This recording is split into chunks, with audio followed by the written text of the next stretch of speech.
Is there just a correlation there between Southern Baptists and hating on the government? Is it just like a libertarian thing? Is it just 100%? Yeah. Yeah. Okay. Yeah. No, like you're telling me that a group of people with Southern proceeding in the name hate the government? It just baffles me. Perhaps we'd like to do a history lesson on as to why the Southern Baptists exist. Dearly beloved, welcome to the Unblessed Podcast, where we inquire and exposit the mysteries of that ancient text, that good book itself, the Holy Bible. We are not theologians nor historians. We are but armchair philosophers who spent years in seminary or on a church staff and have since departed to make our own way.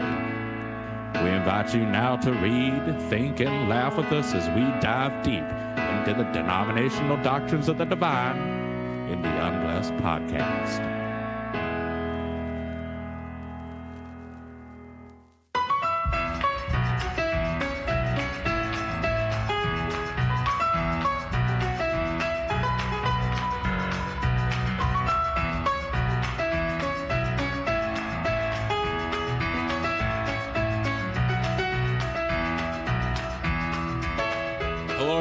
Welcome to another episode of the Unblessed Podcast. My name is Evan. And I'm Scott. And we are two ex-Bible highlighters. Scott, did you ever highlight your Bible? Yeah, I did. I was more of an underlining my Bible. More of an underliner. You just underline the Bible. You didn't highlight. You didn't use any of the... let's break this down for our listeners. This is very riveting conversation. So when I was making notes, how would you make notes? Let's see. I would usually I'd start on the word that I wanted to make a note of, or phrase for that matter. Or even note. Entire verse, yeah. And I would underline what I wanted to make a note of. So I would remember later, so I could go back to that page and go, yes, those words are underlined. So I can remember them. No. I was a huge dork, and I had two Bibles, Evan. I had a Bible that was my show Bible. It was the one that I didn't make any notes in. It was just more like, I get you. My study, just the one I would read and kind of just, take to church and stuff. Yeah. I had a take to church Bible. I had a study Bible. I had an apologetics Bible. Oh, okay. Damn. You had a whole tool belt. Exactly. I was ready if anybody was going to tell me God wasn't real. Did you would you swap your Bible based on your mood for the day? You're like, I'm going to evangelize today. Better pick up. This is how much of a fucking nerd I was. I would read in my study Bible, but I actually liked to look up the verses that I was reading in the Matthew Henry commentary. Nerd. Mm-hmm. And I found that to give me more context a lot of times.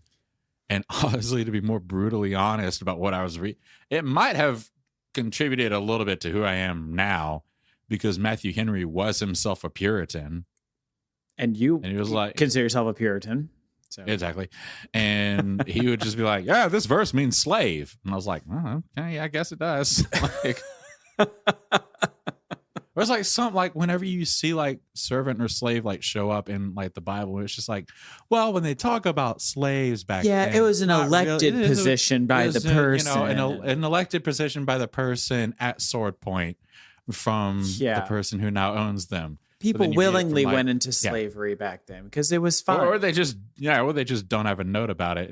But then like old Puritan Matthew Henry is like, yep, slaves. I'm always just flabbergasted by that take when people are like, well, biblical slavery was a lot different than today's. And I'm like, where do you think we got the term and word slaves from? And why does it have such a negative like? No, it was not that like just people, hourly workers. It was a job. Yeah, it was just a job. They fed them and clothed them and they loved them and hugged them and kissed them every day. They're slaves. Of course they're being loved and taken care of. Like, God. It's so stupid. It was so... I never liked the the like push for how different it was in any sort of sermon. I'm just like, let's call a spade a spade. Yeah. Let's call it slavery. I could see That was cases happening. for why it was maybe different than what we have envisioned slavery, like in America. Yeah. Meaning like might have been more brutal, and then maybe they had different practices for like acquiring all that jazz. But like to say like, oh, what they had 1,000 years before was so much better of a system to own people. And we like the biggest difference is that Rome was not a plantation-based society in that sense. Like your slavery was house slaves. Yeah. More often than not, or, serving in the military, different things like that. Like your slavery was a little bit, it wasn't as much, the economy wasn't built on the back of it. Yeah. I'd say like kind of rather ignorantly, but like, as much as America's economy was. Sure. So, well, you hear it here first, everybody. Evan is changing his tune, so slavery was okay. No, dear God, no. That's the different. If you want to say they were different, that's the difference. Everything else was the same. Yeah, absolutely. Like, it was the difference of where they were slaves, what they were doing. Like. Yeah, it was. It's always funny that people hear those like, even in like this freaking ESV study Bible, they'll try to justify how slavery was run. But I did not highlight those portions as much in the Bible, and maybe I should have. But back to note taking. Paint me a picture, Evan. Did you like do a full setup when you read the Bible? Yeah. Did you get books out, notepads, ready to hear the word of the Lord? Yeah. I had a moleskin. Of course. I had a Bible. Essential. Yeah. Normally for reading the Bible, yes.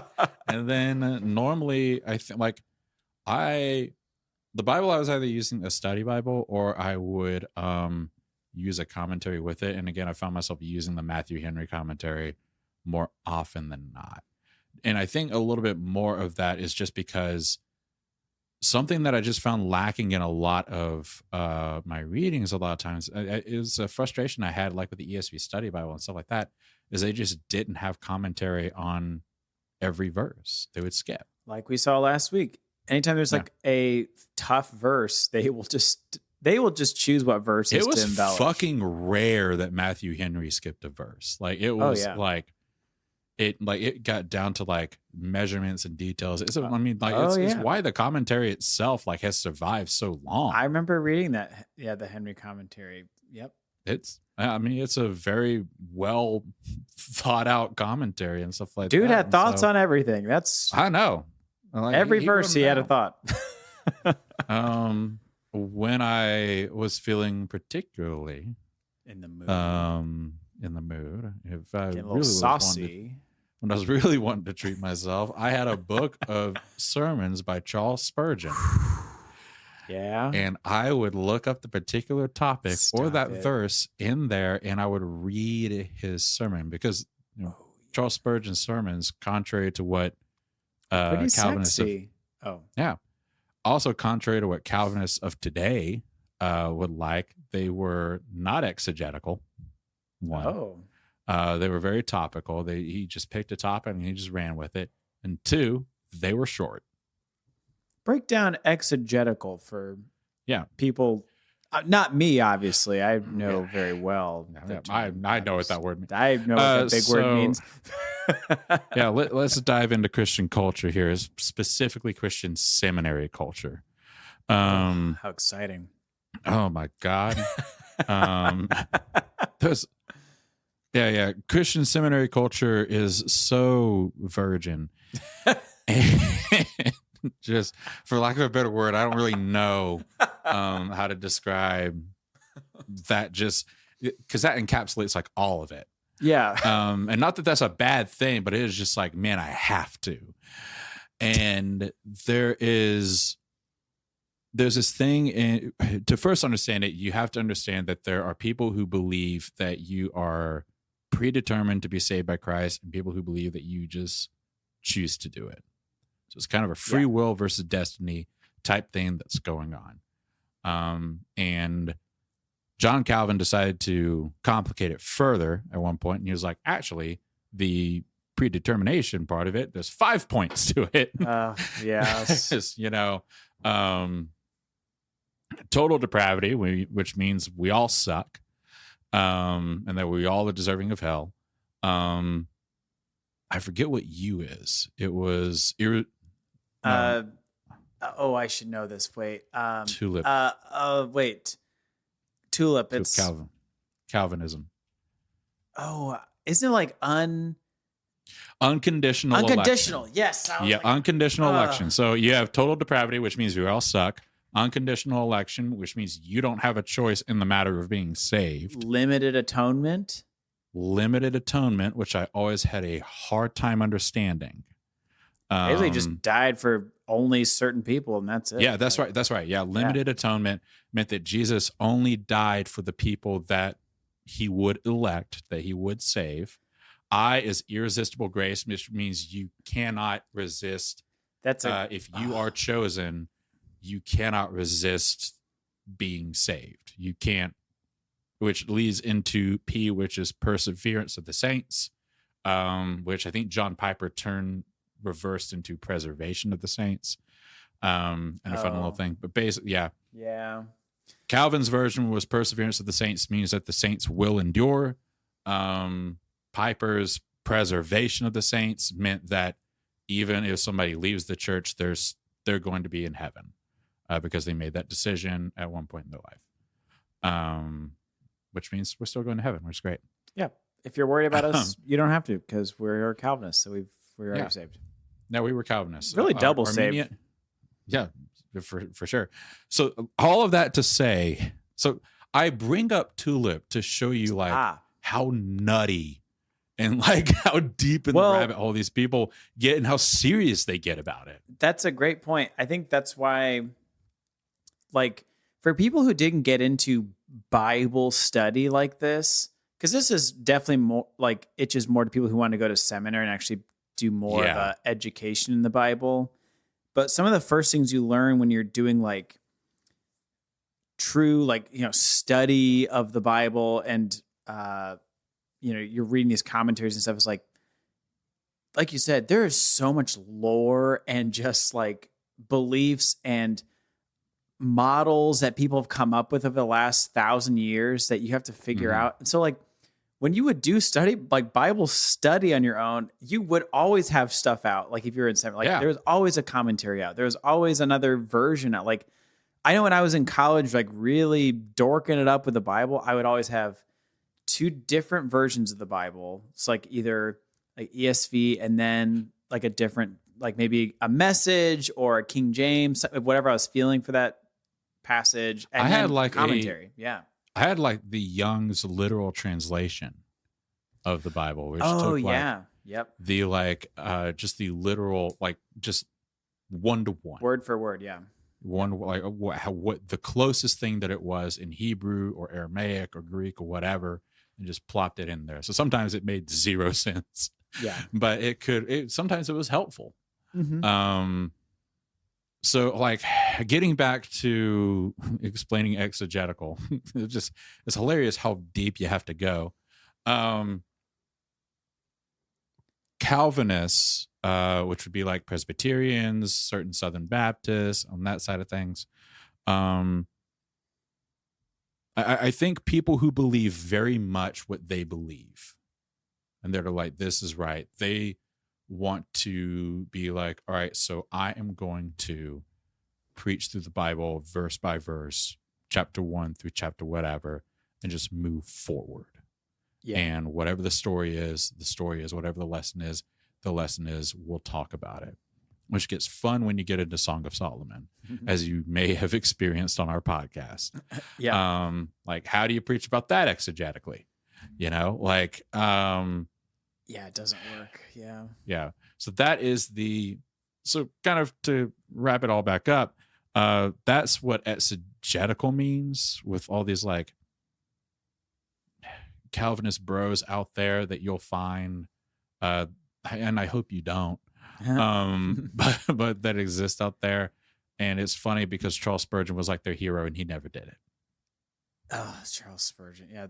The worst. It's essentially the preaching of the Bible and teaching the Bible by the word first. And it gets, like you said, a lot of hype in Southern virtue Baptist. signaling. It's virtue signaling. That's all it's just really saying, is. well, I'm like truly teaching it the way it's supposed to be taught. And it's like the one huge glaring problem that exegetical pastors have wrong is that at the end of the day, they're still adding their spin on it. It's impossible just to read any literature and then give any form of interpretation or application and say, I'm not tainting this at all. Like, you're putting your own spin on it. Even just by emphasizing certain words, you're putting a spin on it. You know, you don't even have to like add any references, but all that. I digress.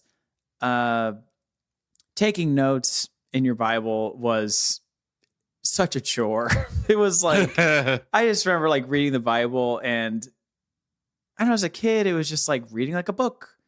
And then it just slowly turned into less of a book and more of like this textbook / puzzle thing you had to like constantly be checking in with, and like, oh, how's this verse relate to this other verse that mentions blah, blah, blah. And like, it's all interconnected, and you start putting red yarn on your wall and thumbtacks, and you're just like, this all makes sense. That's why what Southern Baptists get wrong is that they want to say every verse points to Christ, that there's like every single interpretation, every single whatever name of a Messiah has to point to Jesus. And it's like, how do you look at Numbers, 25 and go, this points to Jesus? Or, any other verse is talking about like grain law. It's like, no, you can't make it fit. No.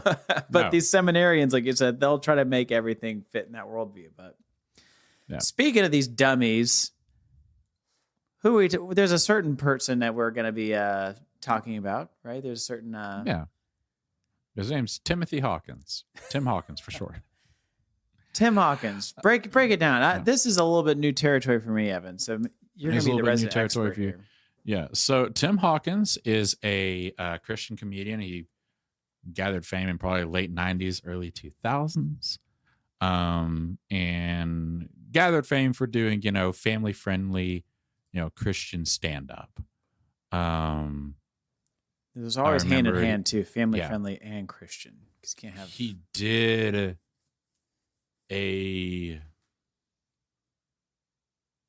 he did a version of a Bon Jovi song where he talked about how he was saved. And that's kind of his big thing, is Christian parodies. So I'm going to rattle off a list Someone of help parody Evan. songs. Oh my God, please. And these are all parody songs. So, oh Lord, just get the vibe.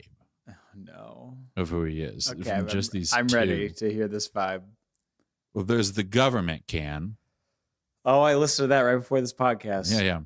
And then the sound of Starbucks. Oh, I wonder what he has to say about Starbucks.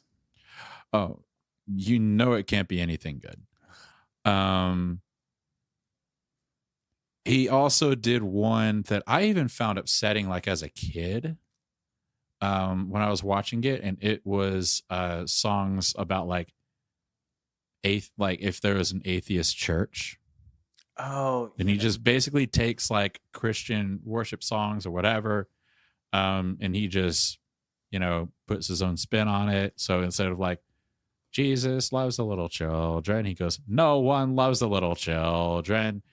And it just, all he's doing is pandering to a church crowd.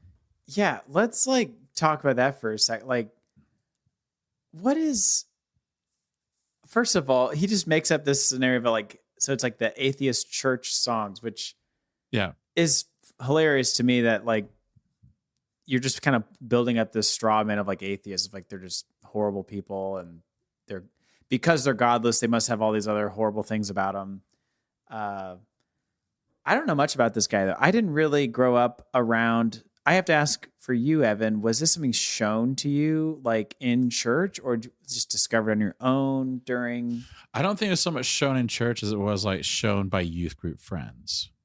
And me and my family had grown up like watching a lot of stand-up comedy. And so people would be like, this is the funniest guy ever. And I'm like, I think Eddie Murphy's funnier. I don't know if I want to break your heart. Cletus Take the Wheel is another, or Cletus Take the Reel is one. Pretty Pink Tractor is another one. Like it's I'm trying to figure out who his target audience is, because it's very unclear to me. Like, it's tractors, hating on Starbucks, hating atheists. Like, who could be his? Who could be?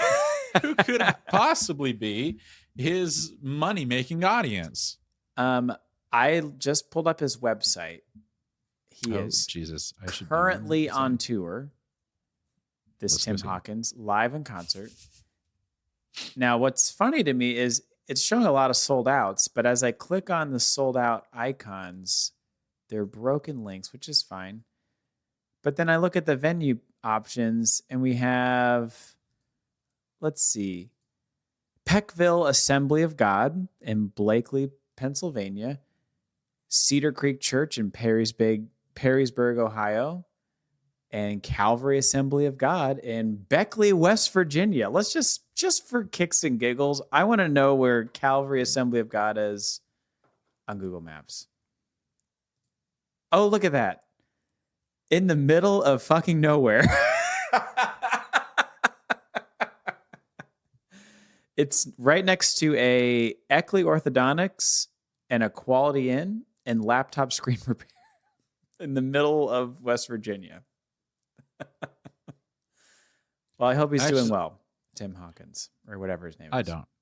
I don't hope he's doing well at all. Like, he is the epitome.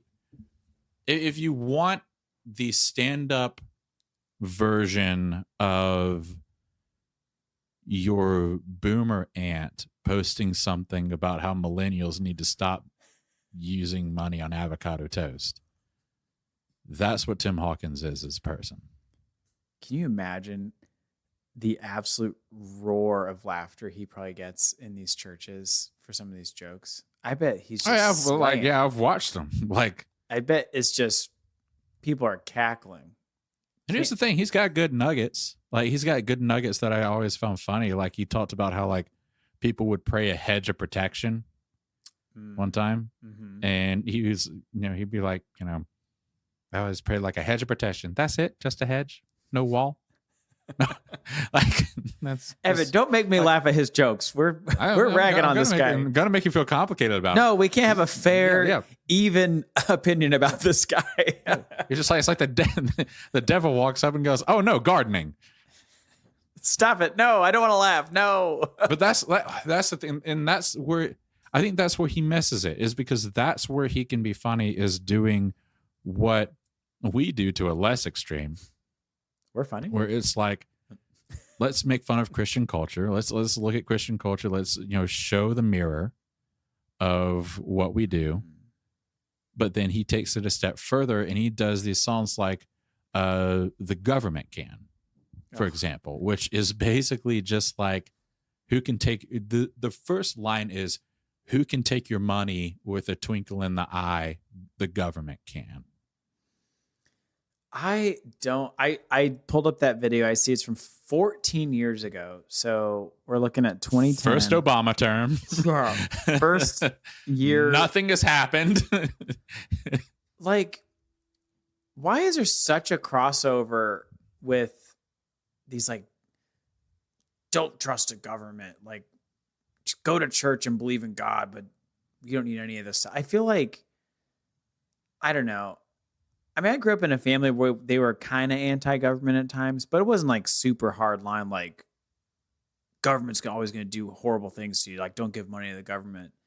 But like, clearly that's Tim Hawkins is making money off videos like this, where he's pandering to people, like hating on the government. Like, what do you think? Is there just a correlation there between Southern Baptists and hating on the government? Is it just like a libertarian thing? Is it just 100%? Yeah. Yeah. Okay. Yeah. No, like you're telling me that a group of people with Southern proceeding in the name hate the government?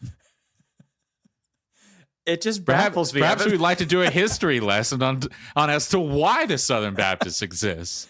In like 10 seconds, can you give me a whole Southern history of why? Oh, yeah, for sure. So Southerners wanted to own people and everybody else didn't. And then they got shot over it. Oh, okay. Perfect. So he's pandering to... And some of them happen to be Baptists. Like, that's the other part of it. I just don't get, like... I don't know. As a kid, I just followed what my parents said. So, I was against Obama in high school because I thought Democrats were bad people back then. I had no idea that Democrats could just be good people for a long time. But I still don't. Evan still doesn't. Nope. Yep. But I never had American the attitude. by birth, Republican by the grace of God. Jeez. I never had the full attitude that like everything government's bad. Like in his song, he's talking about like who takes your money and like gives it away to other people. I'm thinking like, well, of course. Like, what else are we like? Of course, the government does a charity. Yeah, like your church does that. Like that's what. Yeah, it's like giving money to other people. Why is that a bad thing? I get that there's government corruption, but whatever. Yeah, well, and I also get like the difference here is that the government can forcibly can be like, you owe us money, but like there's some kind of disconnect at the church, and you talked about this before we got on. Yeah, there's a weird disconnect that the church has against social programs, and it's kind of hard to wrap our heads around. I would almost ask as to whether or not they're just in competition with it. I'm trying to figure out if it's a competition thing or just a dislike of the government. I don't know. It's very strange to me. Like, I think it's a competition thing. I think it's we can do it better. So we should stop giving money to the government that has it wrong. And we should allow the church to, I mean, honestly, that was my standpoint for a while, was as a pastor was like, the church should be the one taking care of the homeless and the sick and the needy, not the government. But that doesn't happen. That's it doesn't happen. And the wild part of all of this is, I think that's where it gets a little bit, where it gets like wildly delusional. Yes, it is. Is because, well, obviously we can do better and we're not. And it supersedes what would be the thing that makes the most sense as to why you would be in competition is, well, if people give more money to us, I'm going to make more money. Likewise with the government. But oftentimes these things are just going like volunteer run. Yeah. It's just like there's such a like I watched the desperate yada yada yada Netflix Amazon series. I don't know. How do I work my computer? I don't know what. I'm just sitting here watching Evan flounder into nothing. I don't know what's happening. Where is everything? I just let it shut down. Okay. Oh my God. No, it's about Twin Flames, that cult that was out there. Oh. And had it was Megan Fox and Machine Gun Kelly talked about being twin flames, and basically what these people were doing. There was a large part of it where they were just like, we can convince you that you are, they were pretty much telling people to like stalk whoever they liked. Yes. But then it got, when people were not getting a return on their investment for, buying into their like big program, they're like, never mind, we found out who you should be married to. And if you're both of the same sex, because like it was a very like popular female thing, you had abundantly more women signing up for Twin Flames. They would be like, all right, so you two ladies are each other's twin flames. Now, one of you should be a man, though. It is wild. And so they convinced a lot of, I don't know if I should say a lot of people, but like there's a number of people out there who were convinced to make sex changes. Jeez. And gender identity changes. But the thing that I wanted to get at, this was a rabbit hole of a point. Yeah, okay, sorry. Here, let me bring you back with me. Tim Hawkins. Back to my point about like just the delusional aspect of it is they did all of this with a completely volunteer-run organization. Yeah, bad things can happen. Yeah, and even the most volunteer-oriented nonprofit situations. Yeah. So like it was just the two people at the top, and they were telling people they were volunteering so that they could, get like a master class and stalking. Like, so like, my thing is, churches whine about like, well, we should be the ones helping people. Why do we give money to the government? They're not helping. I just had this conversation with my family a couple months ago about taxes being raised to help school lunch programs. It was they got a tax raise, and where some of my family lives, and everyone's up in arms about it. Can't believe they're taking more of our money. And I just kind of rebutted. I hate to be that guy at family stuff. I was just like, well, what's it going to? Because usually when you get a tax increase, you have to vote on something, or collectively everyone said they wanted to vote on this. They're like, yeah, everyone said they want to give $1 of their taxes out of the school lunches. And I was like, that sounds like a great idea. Like, it seems like we're pooling money together to solve a problem. We just don't need this, blah, blah, blah, blah, blah. And churches can blah, blah. And all I can think about is like, well, churches have like, pantries. We could be helping. I'm like, you let me know when the 40 cans of corn will feed the entire school district compared to, the $10 million you get from everyone's taxes. And it's the same thing. Also, on that point,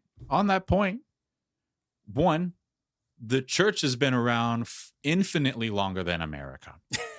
So by now they should have gotten their act together and been paying for kid lunches. Yeah. Where are these programs? They should if it's, the church should be helping.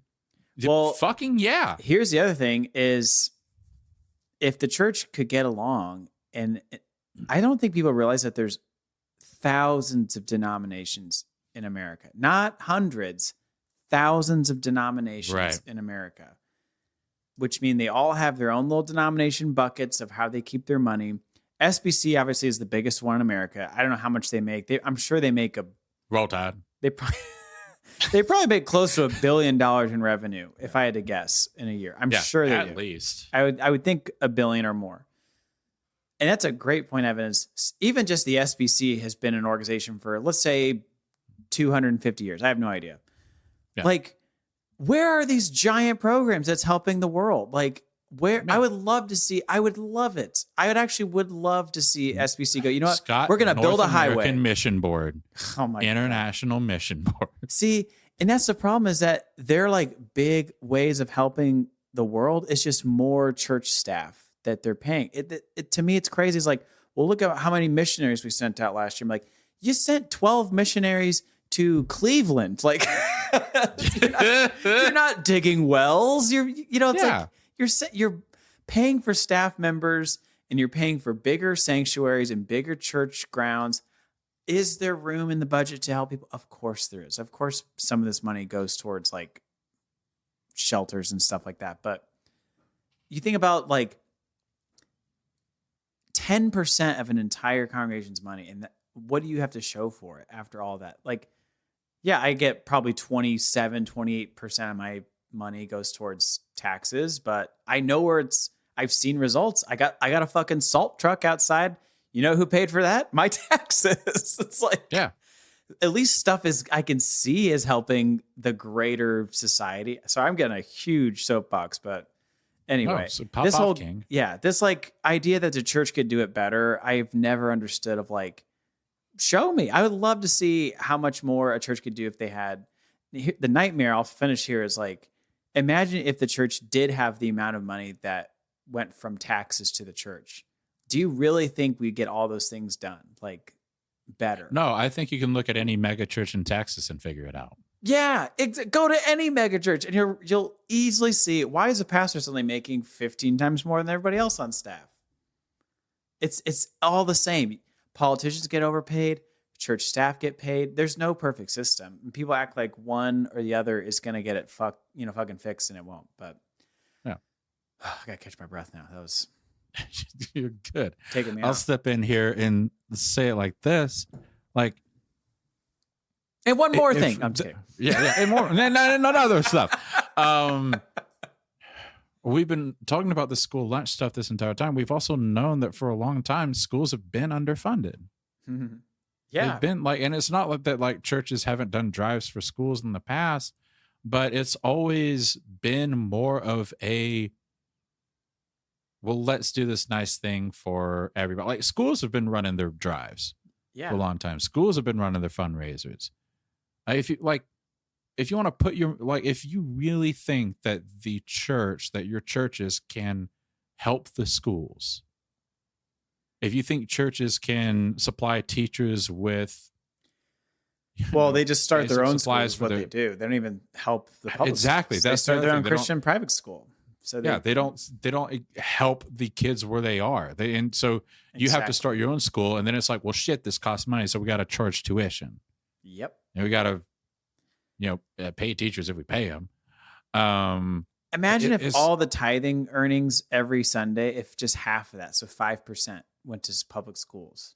Like, just think of how different, just for even 1 month, if we just took tithings and instead of it going to churches, it went to schools, that'd be, I'm going to click-clack on my keyboard right now. Keyboard right now. I want to see how much money goes to tithing in a week.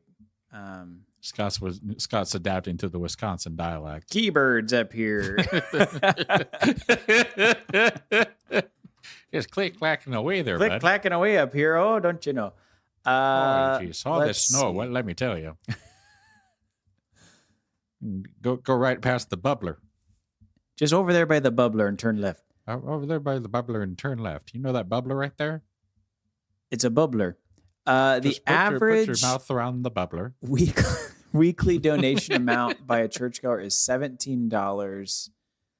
So how many churchgoers are there?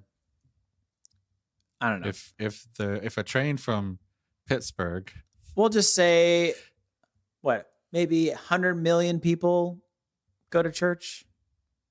So that'd be 1.7.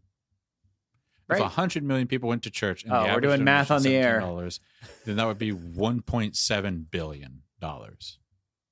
Yes. So let's just say we're at $1 billion. So 1 week we can get $1 billion going towards public. This is my campaign platform. I'm running for president, everyone.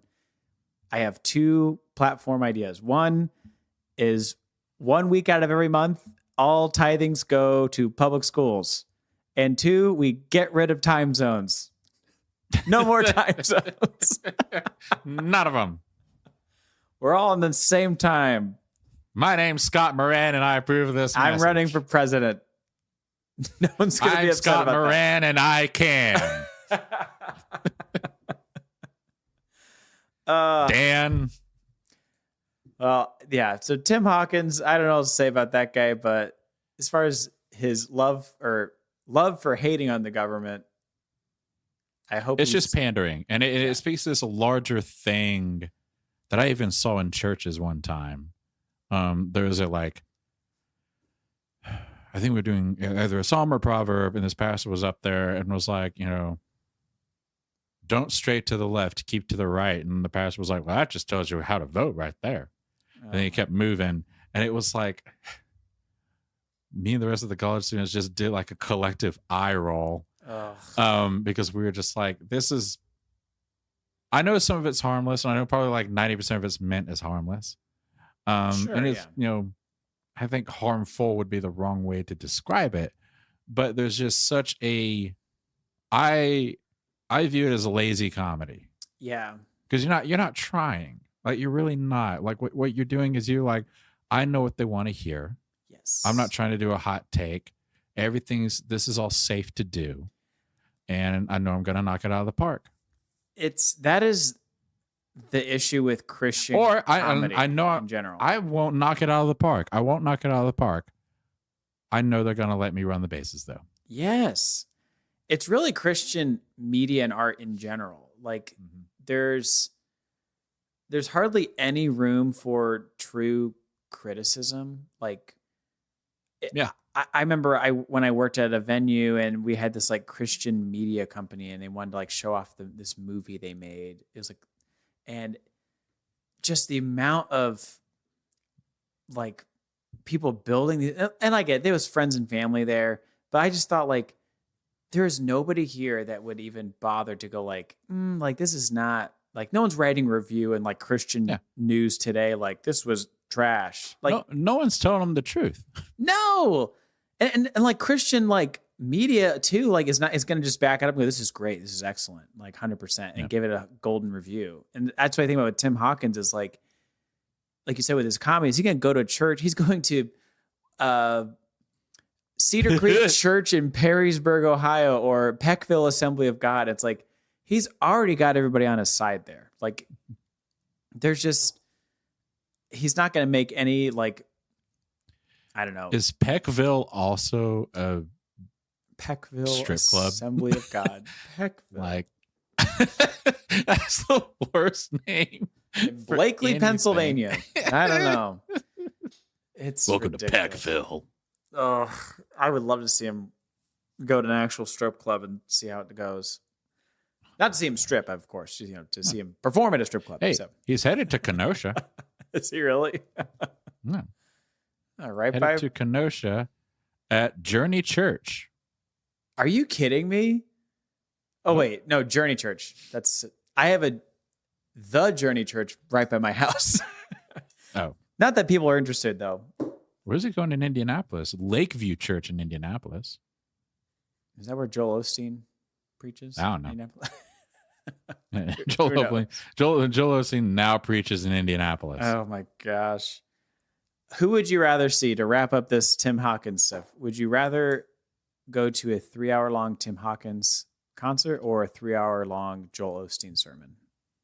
3-hour-long Joel Osteen. Really? Because I think his is just going to be a bunch of fluff and flair. There's going to be no substance to it. No. Like maybe there's going to be some like, and the government, they want you to do this.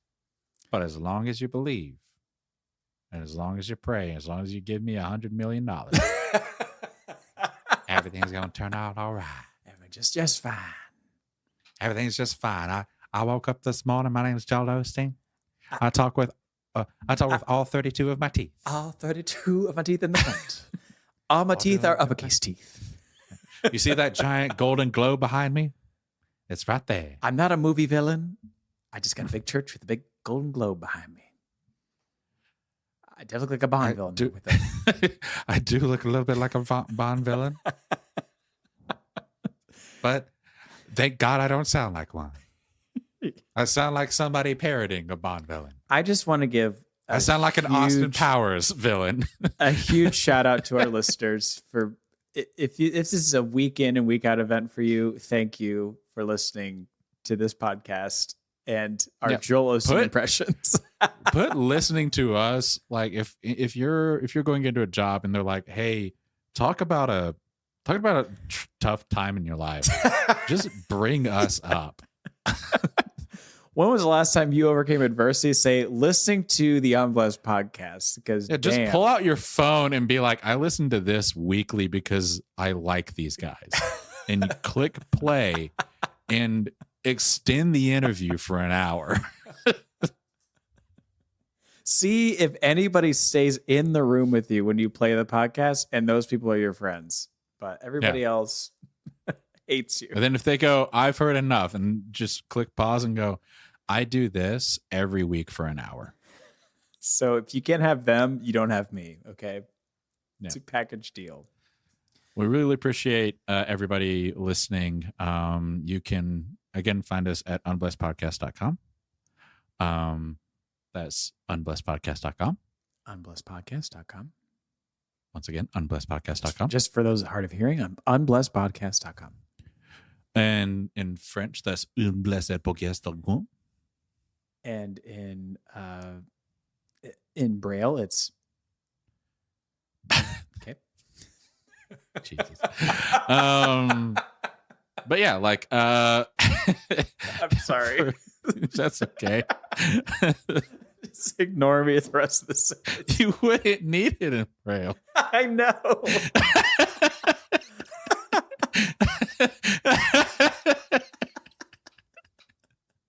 There's no situation. Blind people can listen to podcasts. I know.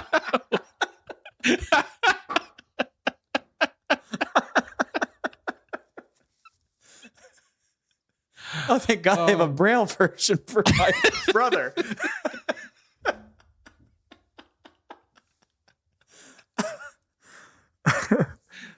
This is an ADA compliant podcast, and we do have it in Braille.